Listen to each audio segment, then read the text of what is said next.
Bismillah, alhamdulillah, salatu wassalamu ala sallallahu alayhi wa sallam. Assalamu alaikum wa rahmatullahi wa barakatuh. My name is Tariq Khalid. I'd like to welcome to our program here at Sharjah Media Corporation.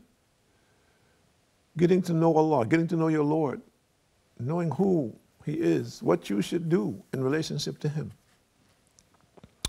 what He has promised us. And there are many things. When we talk about Allah, the creator and sustainer of all things, the one who is aware of the smallest things and the things which we don't consider, the smallest thought of every single human being, that Allah is aware of them all at the same time. And everything that has been created since its inception until the last day, Allah is aware and conscious of that. So if we are to try to imagine and conceive of our Lord and His magnitude, it is beyond our capability.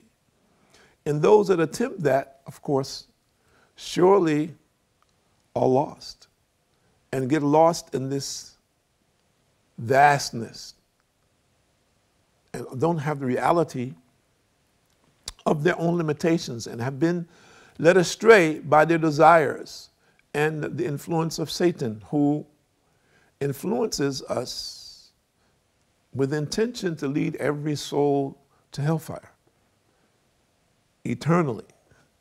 So if we understand that, then we can put it in perspective how grateful we should be that we're aware and conscious of who our Lord is and why it is that we should worship Him, and the benefit in this, because many people do not understand the benefit, or they're doubters because of experiences that they have in their lives, or things which they have observed in their lives. For example, people say, why is it that children are murdered, or women or innocent people, elderly people are injured, maimed, murdered? And you say God is just. You say God is aware of all things. Why is it that these things are allowed to happen? And this is a question that we often hear from people, and they use it as an excuse for disbelief. And in many instances, people who said that they believed in God become disbelievers because of these kinds of negative experiences that they themselves personally have had. A loved one dies, or a loved one is killed in some manner that is horrible, and they lose faith because of this, because of the closeness to and love for this individual, that they go into states and fits of depression on different levels. And sometimes even mental illness sets in, become mentally imbalanced due to this extreme agony or pain that they feel at this time. Of course, this is a shock. Someone dies who, for example, right in front of you, who you're talking to, someone who's very close to you. What would be the impact, the trauma? Or someone's, even worse, killed unjustly in front of your eyes. As we see, unfortunately, many refugees today from different places in the world, children have seen their parents and their siblings killed in front of their eyes, which is an extremely traumatic experience. But the thing we have to ask ourselves, a simple question: what will be my condition? What impact does this have on my relationship with my Lord? Will that change my relationship? Do I still have the same responsibilities? Do I believe that there is a paradise and a hellfire? Or do I think paradise and hellfire is on this earth, and that whatever pain or suffering we endure in this world, it is sufficient for us? And when we're relieved of that in this world, if we're living, it is a good thing. And if we die, it's over. And many people believe like this, that whatever it is that you have in this world, once you die, it's over, it's finished. But we disagree with that. We don't believe that. And it is important for us to convey this message to as many people as we can, as long as we have breath. And the guidance is only from Allah, but it is our responsibility to communicate it. And this is what we're attempting to do now. And these programs are examples of this. And we hope and we pray that they become a means of guidance for people who are in doubt, whatever their condition may be. And that it is up to the individual to seek out the truth for himself and then to pursue it for the sake of the salvation of his own soul. And the reality, ultimately, regardless of what we experience in this world or in this life, every one of us will have to account independently. And no one will escape. Every soul, Allah says more or less that every soul shall have a taste of death. And every soul will be revived on the day of judgment. The people who are in doubt about that, well, shame on you if you're in doubt. Because if you think that, well, I'm going to just live my life and I do as I choose, and I'll deal with that when I come to it, this is the biggest mistake that a human being could ever make. We suggest to you that you investigate, that you study, just as you would study pursuing a profession. At least on that level. This is more important actually than your profession, because we're talking about our hereafter, which will be eternal. It will not end. Your profession in this world at some point in time will end. And many people have been trained professionally in a particular skill set and never worked in that skill set because the opportunity didn't avail itself to them. So this is the reality of this world.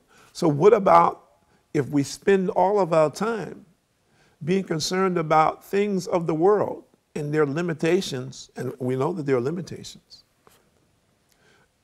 and we leave our hereafter, which will be permanent and eternal, for this what is temporary.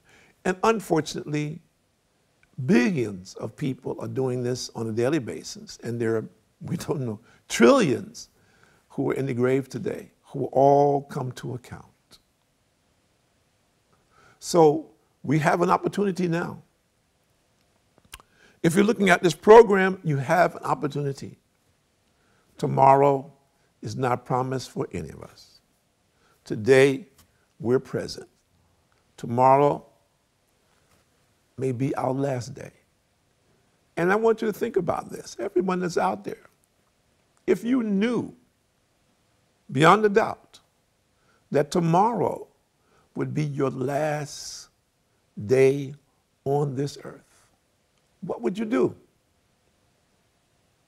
What would you do? And this is something that all of us should contemplate, because one day our days will come to an end, all of us. But should we wait to that time and then say, oh, wait, I need a little more time. I have a few more things that I need to do? It doesn't work like that. It doesn't work like that at all. And all of us, we know this. But how many of us are preparing for that time? What is it that we're doing to prepare? Let's see what the Prophet ﷺ said. And Arbad bin Sharjah, when Allah reported one day the Prophet ﷺ delivered us a very eloquent khutbah, on account of which eyes shed tears and hearts were full of tears. A man said, oh Rasulullah sallallahu alaihi wasallam, this as if you were parting with us, or a parting advice. So advise us. He, the Prophet ﷺ, said, I admonish you to fear Allah, to listen and obey even an Abyssinian slave if he is appointed as your leader.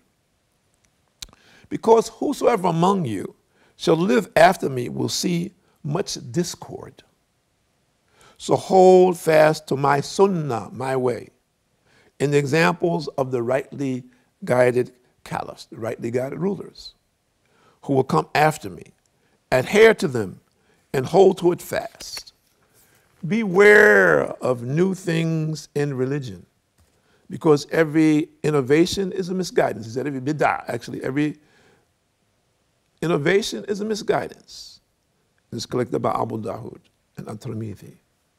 So the Prophet ﷺ was warning us about the time that would come after him, which, okay, we're more than 1,400 years later.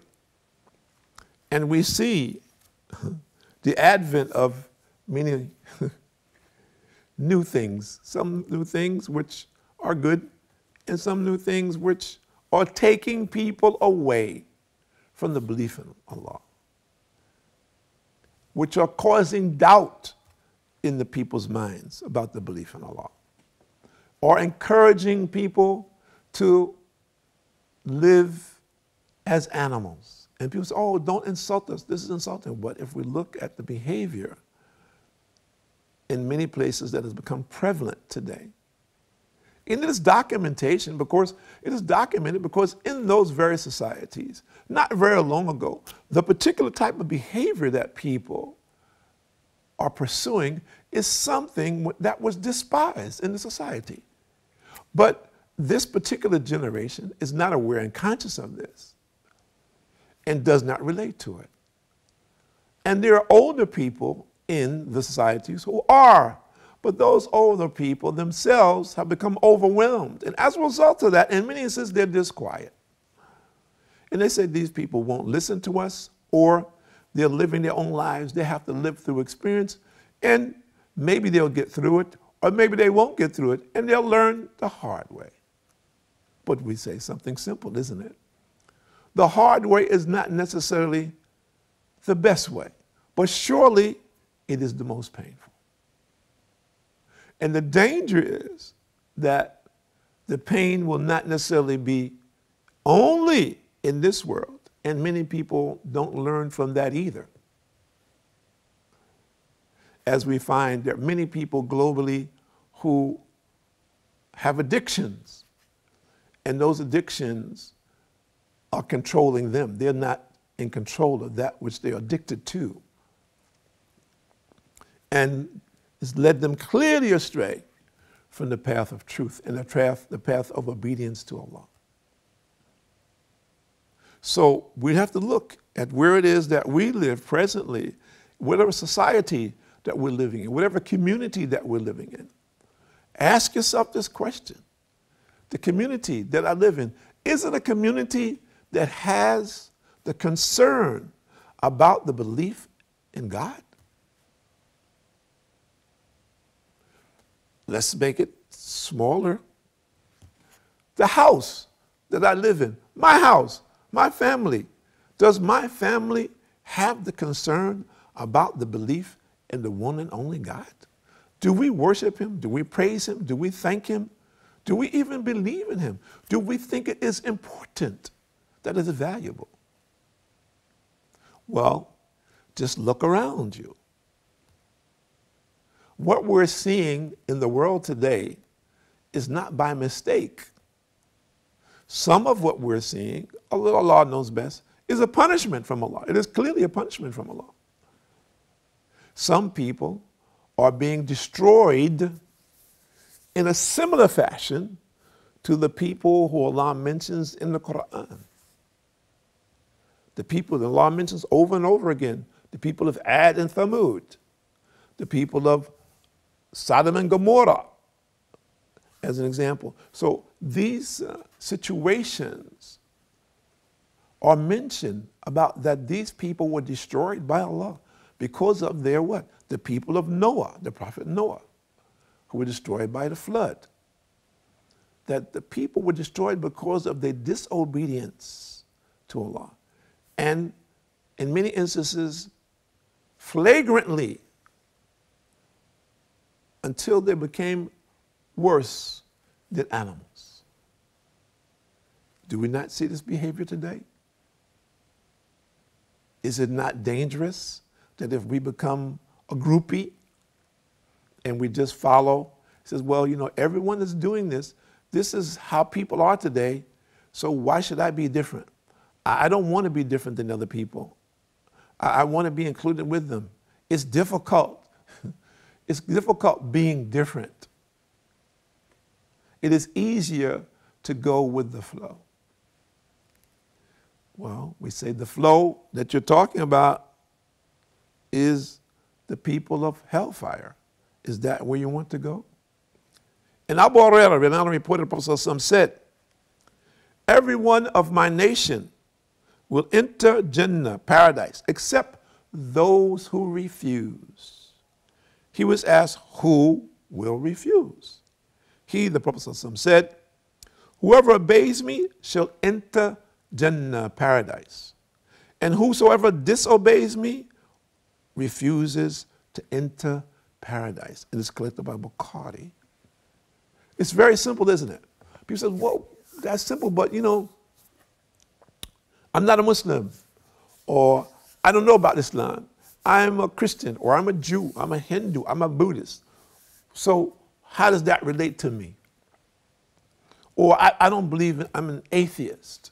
How does that relate to me? Or I'm a person in confusion. I don't know which choice to make. Or the people say, all paths lead to God. This is common saying today. But does God say that? Did the prophet say that? No. We don't have any prophet of Allah. If we start Muhammad sallallahu alaihi wasallam, if we go to Jesus sallallahu alaihi wasallam, we go to Moses sallallahu alaihi wasallam, we go to Ibrahim sallallahu alaihi wasallam, we have no account of any of them saying that all paths lead to God. No, not at all. So this is a man-made thing. Some man made this up on his own that, well, this suits me and I can choose as I want and I can get to God the way that I want to. And just like people say, well, you know, I pray. So oftentimes we ask people, well, tell me, how do you pray? He says, well, you know, I pray the way that I like to pray. I says, well, where is your guidance for this? Who gave you this information? So think about this. Think about the time that you have left on this earth, and how you will use it. And what is your relationship with your Lord in relationship to that time? My name is Tariq Khalid. I'd like to thank you for joining us here at Sharjah Media Corporation on getting to know Allah, getting closer to your Lord. Make effort today before your last day. Assalamu alaikum wa rahmatullahi wa barakatuh.